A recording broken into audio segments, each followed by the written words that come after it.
Saab has always been known for its rather quirky approach to sports sedans, like sticking with turbocharged four-cylinder engines when six cylinders were all the rage, hatchbacks when everyone else deemed them too utilitarian, and then there's that console-mounted ignition switch. But despite this decidedly left-of-center approach, one thing's always been clear: the driving experience is the top priority at Saab.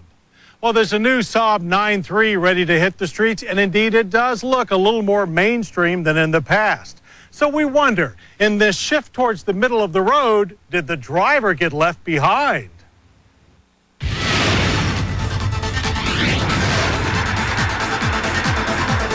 Well, according to Saab, the answer to that question is a resounding no, as during the launch of the new 2003 Saab 9.3, designers went to great lengths to explain that, like all Saabs before it, the main thrust of the new Saab 9.3 design process was to build the car around the driver.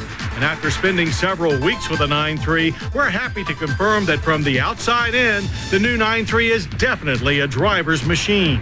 In fact, the 9.3's new exterior styling, which brings it closer in appearance to the larger 9.5 sedan, conveys the feeling that this is a car ready to spring into action. And this is the first 9.3 to forsake its traditional hatchback styling, although Saab says that will return later.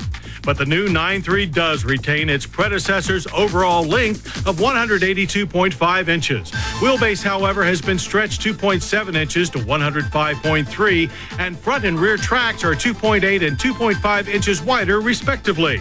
More essential ingredients are added to the mix by way of the 9.3's suspension components.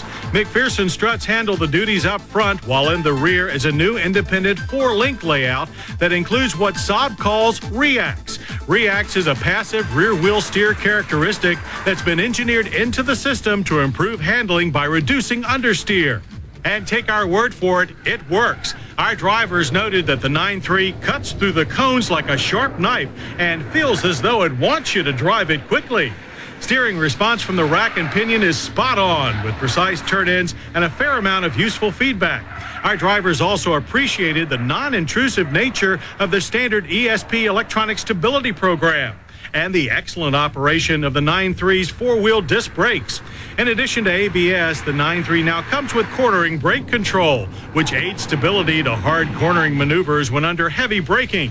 Throw in electronic brake force distribution, and you've got a car that's capable of consistently bringing you to a stop from 60 and 124 feet. Also receiving high praise are the 9.3's new engines. Linear models like our Tester get an all-aluminum 2-liter turbocharged power plant producing 175 horsepower at 5,500 RPM and 195 pound-feet of torque at 2,500 RPM. Step up to the Arc and Vector models due early next year, and the same 2-liter engine spins out 210 horsepower and 221 pound-feet of torque. Both engines use Saab's new Trionic 8 engine management system and can be mated to one of 3 different transmissions: a new adaptive Centronic 5-speed automatic, a new 6-speed manual, or the current 5-speed manual that's been revised with a new cable linkage to replace the rods. Our Tester with the 5-speed manual took us to 60 in 7.3 seconds and on through the quarter mile in 15.8 seconds at 83 miles per hour. 2 big things we noticed right away were the almost complete absence of turbo lag and torque steer. The 9.3 pulls nicely off the line through the first 2 gears and then seems to run out of steam a little once you hit third. The shifter is smooth and precise, but some of our staff prefer the solid feel of the rod linkage of the old shifter.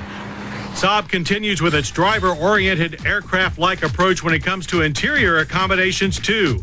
Notice the cowl top information display. But when it comes to comfort, the Linear is no slouch. Leather is standard, and our Tester came with a popular option package that included power adjustments for the driver and seat heat. The option package also included a 6-disc in-dash CD changer just below the smooth rotary climate controls. But to keep the Linear's price down, concessions were made, as the interior plastics and upholstery are more utilitarian than we're used to seeing on Saabs. And one design element we were not fond of is the handbrake. Careful or you'll pinch your fingers. But in the rear, passenger seating is less pinched than ever. With its longer wheelbase, the 9.3 offers more rear legroom than competitors from BMW, Mercedes, and Volvo. And although the hatchback is gone, versatility is not. The split folding seat even includes a pass-through to the long, tall 14.8 cubic foot trunk. The 9.3 comes with rock-bottom sports sedan pricing as well. Base price on the 9.3 Linear is just $25,900. When available, the mid-level ARC model will start at $29,995, and the top-level Vector starting at $32,345. So the good news is, with its superb handling, quiet ride, and excellent highway manners, its punchy turbocharged four-cylinder, and surprisingly low price, the new Saab 9.3 has still retained its uniqueness while becoming more attainable to mainstream buyers. The even better news is the driver didn't get left behind.